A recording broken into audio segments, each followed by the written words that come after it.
Good day, everyone. Today we will be presenting the life and works of Harry Stack Sullivan, a groundbreaking American psychiatrist who transformed our understanding of mental health through his interpersonal theory of psychiatry.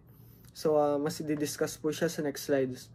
So, he was born on February 21, 1892 in Norwich, New York.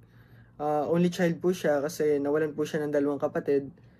Yung dalawa po niyang kapatid is namatay nung baby pa sila. Yung first baby po is namatay due to convulsions na gawa po ng cholera infantum. And the second baby also died in convulsion due to enterocolitis. So, sa parents po niya, ang father po niya is si Timothy J. Sullivan. So, si Timothy po is nagtatrabaho sa tatay nung nanay ni Harry as a laborer sa farm po nila. And yung mother naman po niya is si Ellen M. Ella Stack Sullivan.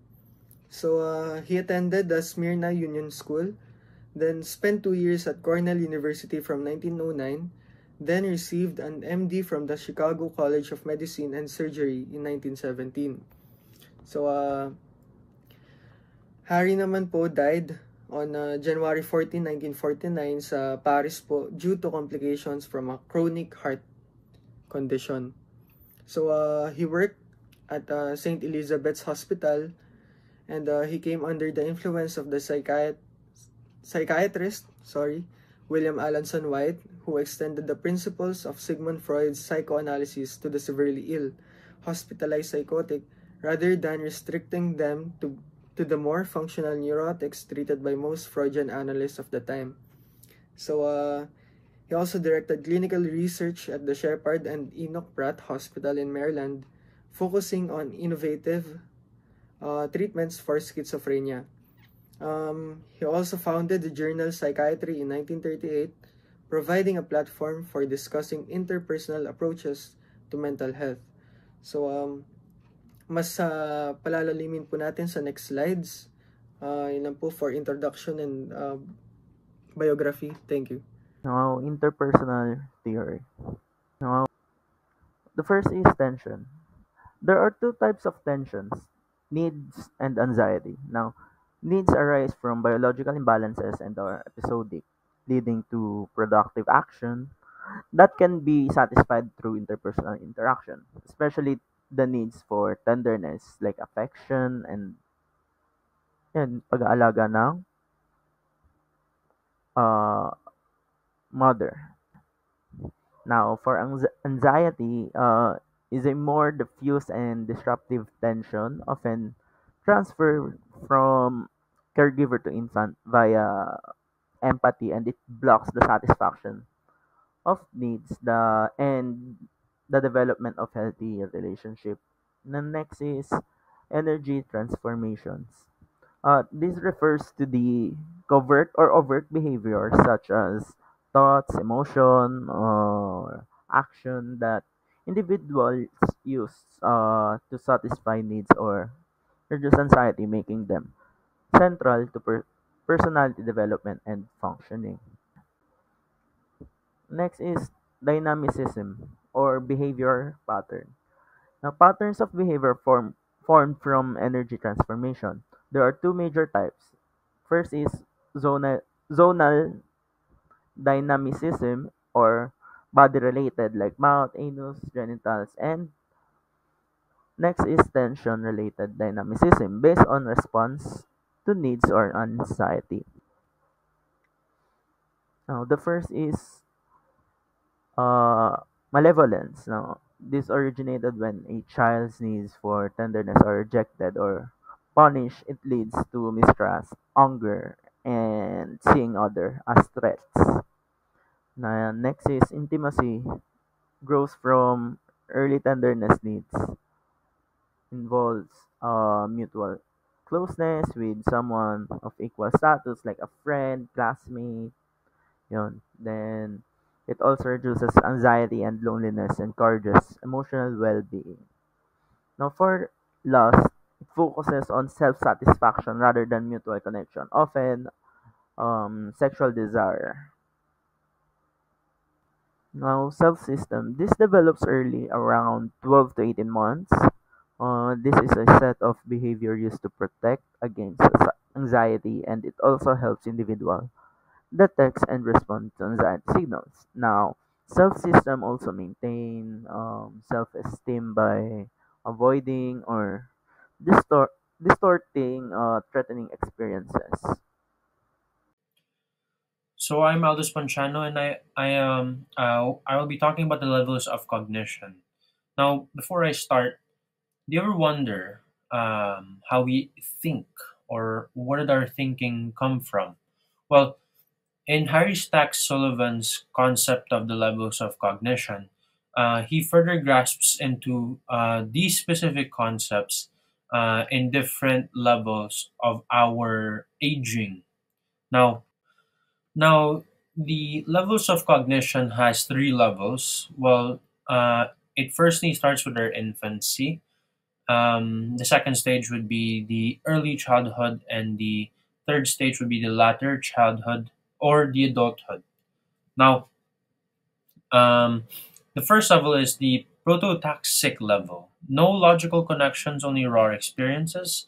And the examples I gave here is that of pain and hunger. Now, an example of this would be um, it's more so a natural response as to how children act on things that they don't really understand yet. Now, an example of that would be one example is also taking away their toys as an example.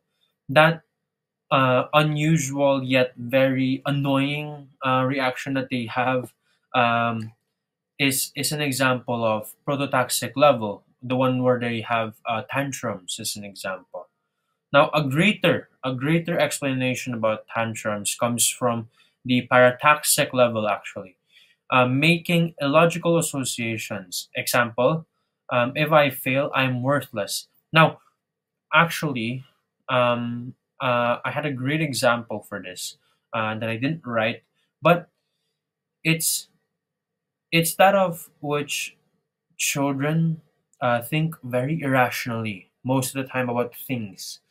Uh, this is actually a very great point to make about the parataxic level, is that children don't really have a cognitive explanation to most things, which is exactly why most of their excuses or rundowns are irrational and, as I mentioned here, illogical associations. Now, lastly, is the syntaxic level. These are the logical shared thinking based on communication and education.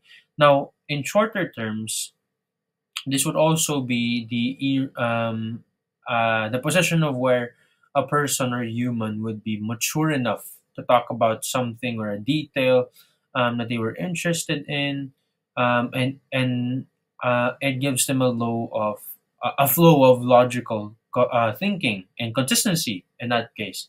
So, for that matter, we are now further grasped onto how we understand, right, our levels of cognition, not only just from our raw experiences, but now in a more cognitive way of thinking. So moving on to the personifications, this is where Harry Stock Sullivan talked about the personifications that are mental images of ourselves and others that are formed through interpersonal experiences. Now there are five subcategories about the personifications, which we will go through. And then my personal favorite would obviously be good mother, bad mother. So here we are, the bad mother, good mother personifications. Now, infants develop personifications based on their caregiver interactions. One is the good mother. It forms when a caregiver provides warmth and security, and bad mother forms when a caregiver is neglectful or inconsistent, leading to an anxiety or distress. So, um, It is very similar if you look at it in a way it's meant to be. It's very similar to Ainsworth's attachment theory. Now, there is always in both theories there is a level of distrust when there is bad, or again, as mentioned, neglectful response to the child of their caregivers. So one of the many things why I called it, or I coined it as my favorite, is because one of the many things about consistencies in psychological theories is infancy. And in fact, bad mother and good mother has been used very much, a lot, in a lot of other psychologists, such as obviously Ainsworth. We also have Eric Erickson and Sullivan. So the concept stays very consistent. However, their concepts are very not different, but um, and not different per se, but they do have their own ways of trying to express what they meant by their attachment theories. And my personal favorite would be the good mother and bad mother, because it just quite literally specifies how the good mother, as I've mentioned, forms when a caregiver provides warmth and security, and bad mother forms when a caregiver is neglectful or inconsistent, leading to anxiety and distrust. Moving on, we have the me personifications.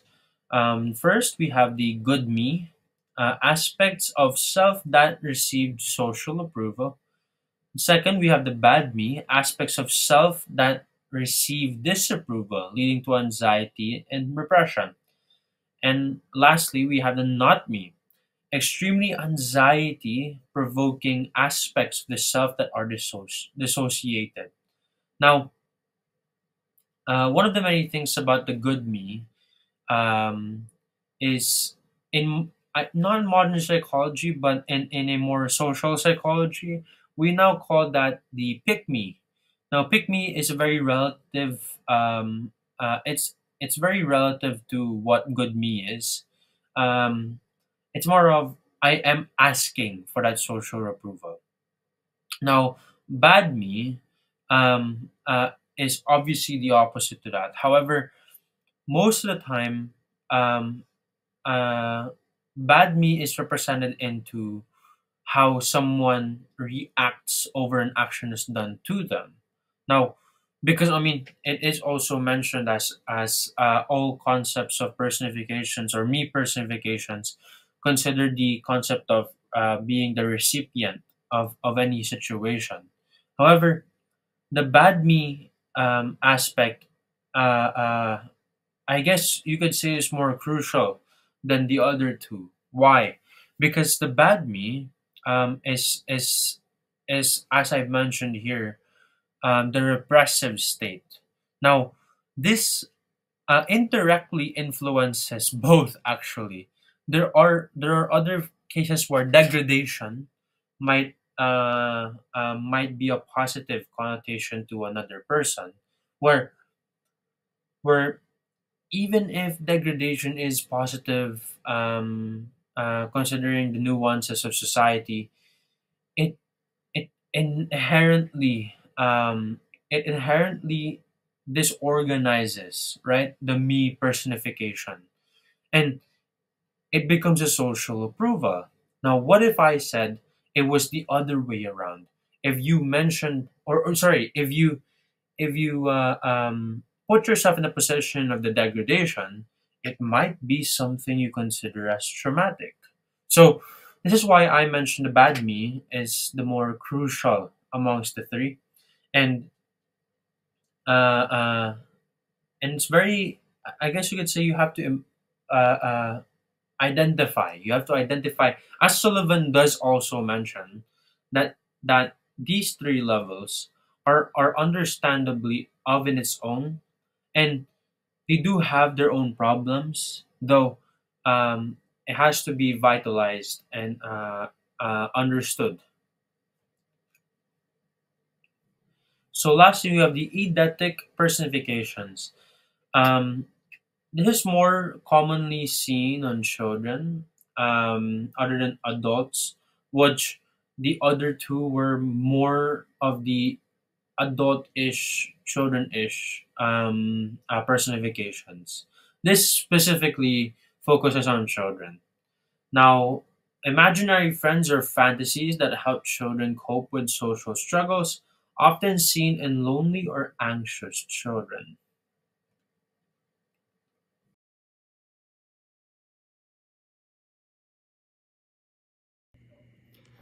So, for the first stage, infancy, this stage begins at birth and continues until around 18 to 24 months when the child develops articulate or syntactic speech. This is a critical phase in human development as it's during infancy that the foundation for all future interpersonal relationships is laid. Humanization through tenderness. So, at this early stage, Sullivan believed that an infant becomes human through the tenderness received from the mothering one. Essentially, the infant's development relies heavily on receiving the tenderness and care necessary for survival. Every human need, whether it's food, shelter, or physical contact, requires the cooperation of another person, and the mother is central to this process. Dependence on the mothering one. Infants are completely dependent on the figure for their survival.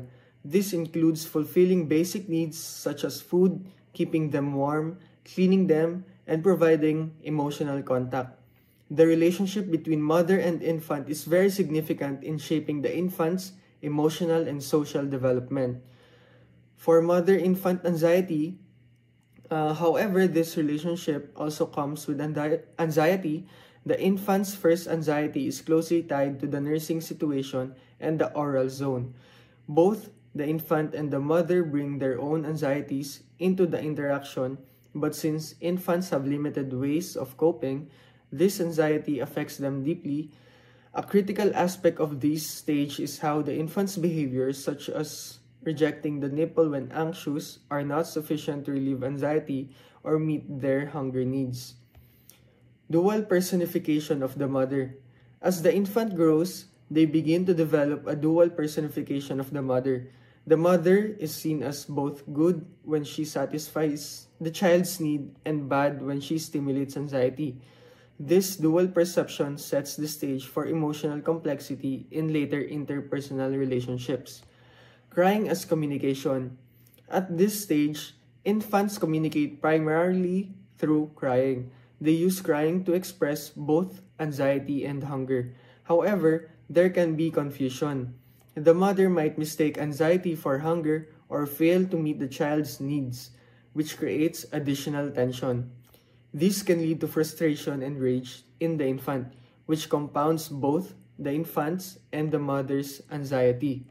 For tension and survival mechanisms, at times, tension becomes so overwhelming that the infant experiences difficulty breathing, turning a bluish color. Thankfully, apathy and somnolent detachment, the infant's protective mechanisms, prevent death.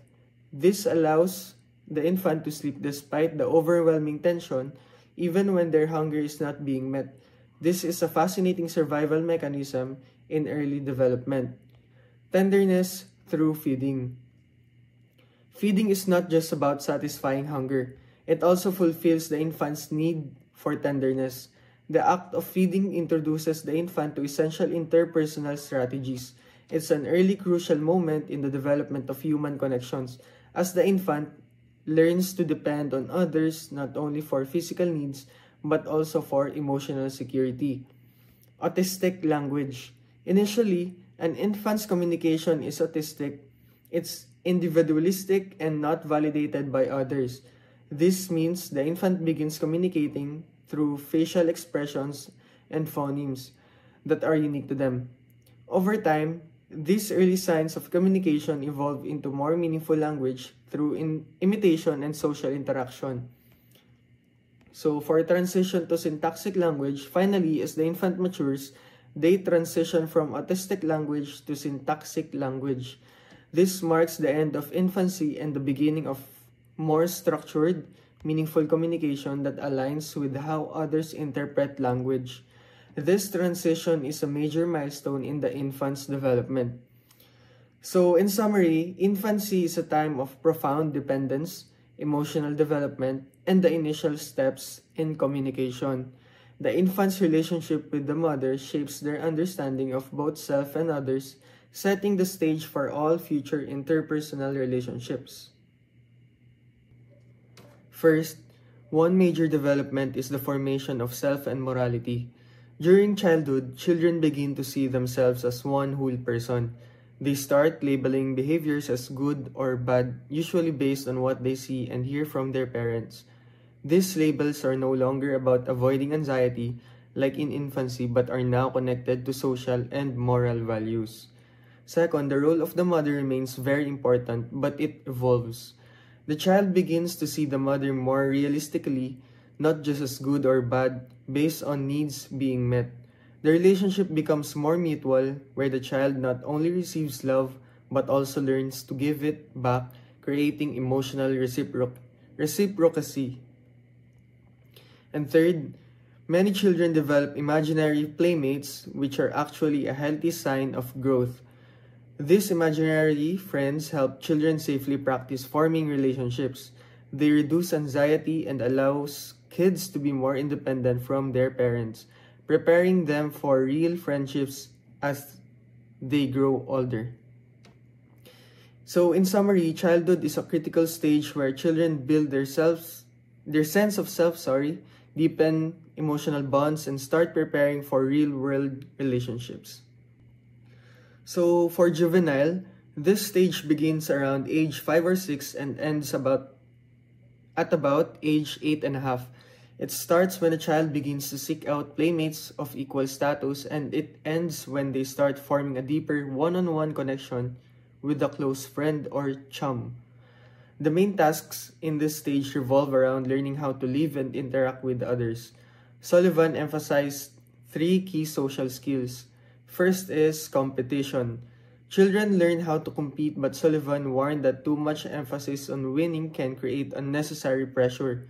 Second is compromise. Important for getting along, but if a child constantly gives in, it can become a problem in their future relationships. And the most important, cooperation. This is the essential skill that helps children become truly social. Learning to work and play with others is the main goal of this stage. So when it comes to relationships, kids at this age usually prefer group interactions. One-on-one friendships are rare, and when they do happen, they're often out of convenience, not really emotional closeness yet. Also, gender doesn't matter much. Boys and girls often play together without issue. So as they grow, children start to see the world more clearly. They can tell the difference between adults, like noticing one teacher is kinder or one parent is more strict. They also begin to think more logically and operate on what Sullivan called the syntactic level, meaning their understanding is based more on real-world experiences. By the end of the juvenile stage, a child should have developed a stable orientation toward life. This means they know how to handle anxiety, meet their emotional needs, and start setting goals based on what they learned and experienced. So in short, the juvenile era prepares children for the more intimate, meaningful relationships that come next in life. So for pre-adolescent stage, this stage begins around age 8 and a half and continues until the onset of adolescence. It marks a major shift in development because this is when a child first experiences intimacy with another person, usually a peer of the same gender and age. Before this stage, friendships were mostly based on self-interest, what the child could gain. But during pre-adolescence, for the first time, a child starts to genuinely care about someone else's well-being. Sullivan even called this shift the quiet miracle of pre-adolescence. The main feature of this stage is the emergence of love. Love in this context means that someone else's happiness and security becomes just as important as your own. It's also during this time that intimacy is formed, when two people validate each other's worth and share emotions freely without fear fear of being judged or embarrassed. The relationships at this stage are often called chumships, deep friendships with same-gender peers. These are more meaningful than infatuations with celebrities or teachers, which don't involve real emotional connection.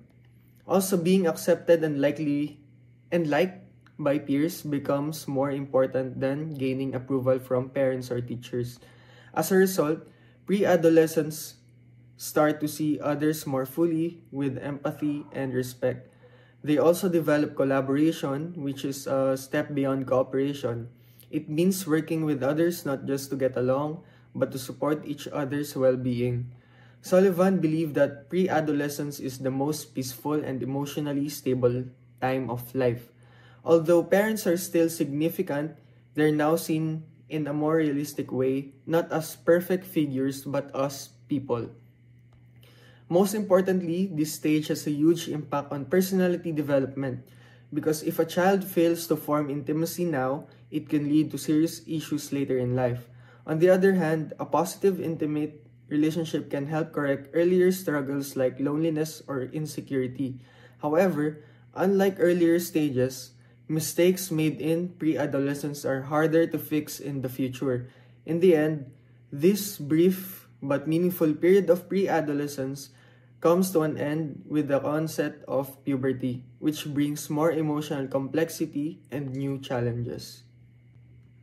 So for early adolescent stage, this stage begins with puberty and ends when a person develops the need for sexual love with one specific person. So in the United States, this stage typically overlaps with the middle school years, but Sullivan didn't focus too much on chronological age. The key features of early adolescence are the emergence of lust, a strong biological drive, and the continued need for intimacy from the previous stage. Alongside this, there's still the need for security, a desire to avoid anxiety. However, these three needs often conflict with each other, creating stress for the adolescent. Sullivan highlighted three main conflicts that arise during this time. So, these three are lust versus security, intimacy versus security, and lust versus intimacy. So, let's first start with lust versus security. The sexual feelings that develop during puberty can often lead to guilt, embarrassment, and anxiety, which interfere with the need for security and comfort. Number two is intimacy versus security. Trying to form close relationships, particularly with the opposite gender, can be difficult. Teens may experience self-doubt, ridicule, and rejection from others, which increases anxiety and can affect self-esteem.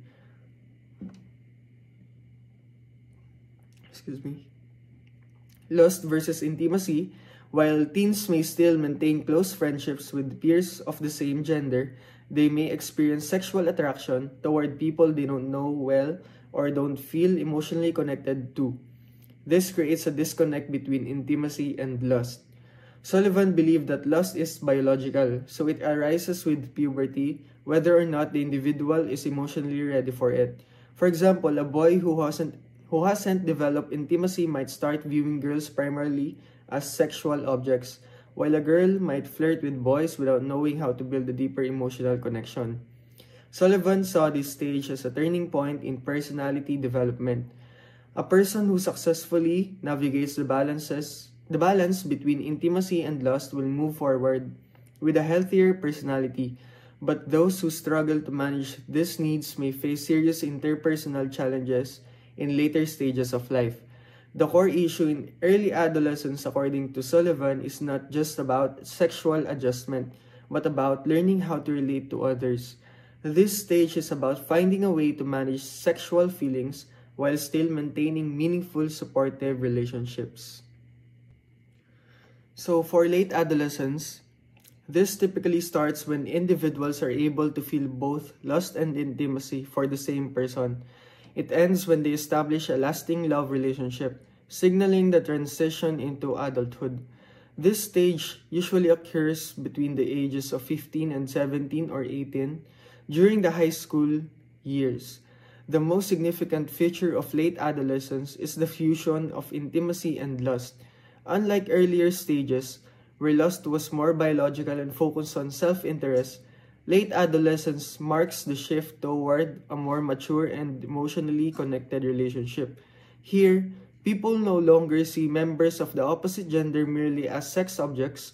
Instead, they are viewed as individuals who can be loved non selfishly. This period also involves self discovery. Adolescents begin exploring their preferences in sexual behavior. During this time, adolescents typically find a more stable pattern of sexual activity where their partner is someone they also have deep emotional feelings for.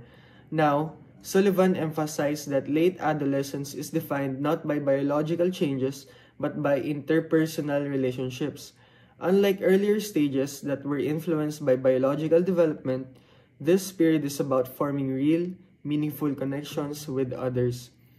For those who successfully navigate this stage, there's an increasing use of syntactic mode where they exchange ideas, beliefs, and opinions with others.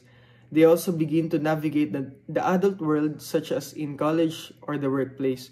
A positive experience in earlier developmental stages helps ease this transition. However, not everyone has an easy time during late adolescence. If earlier stages were problematic, adolescents might struggle with inconsistent patterns of sexual activity or lack of intimate relationships. These individuals might depend on security operations, strategies to manage anxiety, such as dissociation or neurotic symptoms. These coping mechanisms can hinder their ability to form genuine connections with others. These struggles can also lead to a sense of pressure to fall in love when they are not yet capable of truly loving. Sullivan believed that only a mature person has the ability to love in a non-selfish, authentic way, while others may only go through the motions of being in love to maintain their security. So in summary, late adolescence is a period of significant emotional growth and the beginning of mature relationships. Success in this stage is about learning to balance lust and intimacy in a meaningful way, leading to the formation of deeper lasting connections that prepare adolescents for adulthood. So for the final stage in Sullivan's theory, adulthood. So adulthood represents the culmination of the developmental stages, particularly the successful completion of late adolescence. During adulthood, individuals can establish a love relationship with at least one significant other. Sullivan himself noted that a highly developed intimacy with another person is not the principal goal of life, but is, in fact, one of the principal sources of satisfaction in life. It's the deep, meaningful connection that people seek in adulthood. Interestingly, Sullivan didn't delve deeply into the specifics of this final stage. This is because he believed that mature adulthood was beyond the scope of interpersonal psychiatry. Essentially, he felt that once a person has achieved the capacity to love, they no longer require psychiatric counseling. As a result, his understanding of adulthood is not based on clinical experiences, but rather an extrapolation from the previous stages. So, what defines mature adults in Sullivan's theory? First, they are perceptive. They can understand others' anxiety, needs, and security. This shows their emotional maturity and ability to connect with others on a deep level. Second, mature adults operate predominantly on the syntactic level, meaning they engage with the world through rational, effective communication and problem solving. Finally, these individuals find life interesting and exciting. They have developed the emotional and social tools to navigate the complexities of life, making it a fulfilling experience.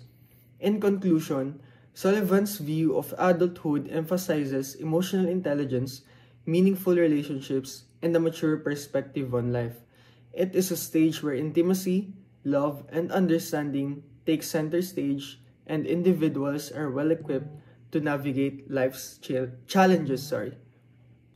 So, I want to thank 30 for giving us a background of Sullivan's stages of development.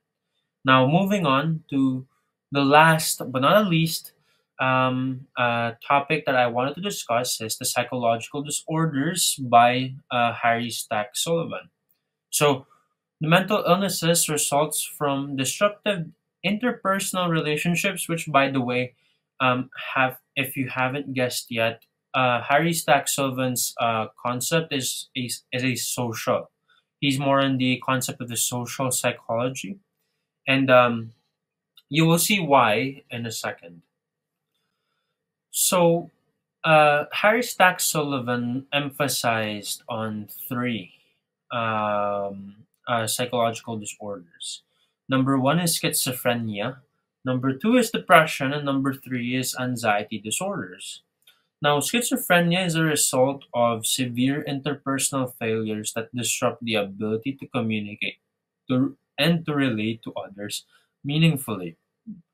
Second, we have depression stems from prolonged experience of loneliness, rejection, or the absence of emotionally supportive relationships. And lastly, we have anxiety that arises from chronic feelings of interpersonal insecurity and the fear of losing approval, acceptance, or connection with others. These, at least, are the explanations based off of how Sullivan sees these three concepts. Now, I want to emphasize on the importance of these three, and not though it may not be connected to Sullivan's concepts. These are very, very important psychological disorders, most especially now in the modern psychology world. Um, uh, I want to praise. I want to praise Sullivan for having to consider these three psychological disorders that have the tested time. Now, that doesn't mean that obviously we follow a specific criteria or a conduct. No, it's more so that we've given importance to these psychological disorders are very crucial to the mental health of other people that are affected of these.